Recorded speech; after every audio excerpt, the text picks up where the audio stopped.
Stock prices move around wildly over very short periods of time. This does not mean that the values of the underlying companies have changed very much during that same period. In effect, the stock market acts very much like a crazy guy named Mr. Market. When thinking about risk, rather than making things unnecessarily complicated, there are really two main things you should want to know about an investment strategy. 1. What is the risk of losing money following that strategy over the long term? 2. What is the risk that your chosen strategy will perform worse than alternative strategies over the long term? In short, companies that achieve a high return on capital are likely to have a special advantage of some kind. That special advantage keeps competitors from destroying the ability to earn above-average profits.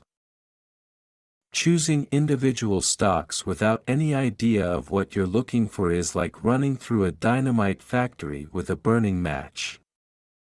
You may live, but you're still an idiot. I still believe that for good business analysts a concentrated portfolio is a good strategy combined with a long-term horizon. Once again, the secret to success in following the formula strategy is patience. A quality in short supply for both professionals and individual investors alike.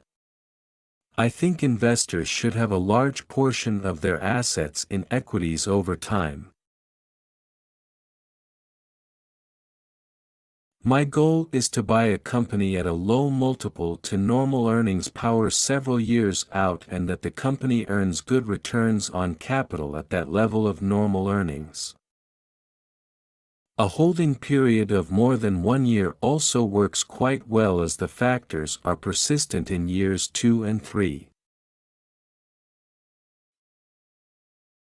It just seems logical that sticking to investing in only a small number of companies that you understand well, rather than moving down the list to your 30th or 50th favorite pick, would create a much greater potential to earn above-average investment returns.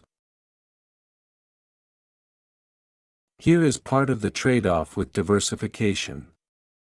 You must be diversified enough to survive bad times or bad luck so that skill and good process can have the chance to pay off over the long term.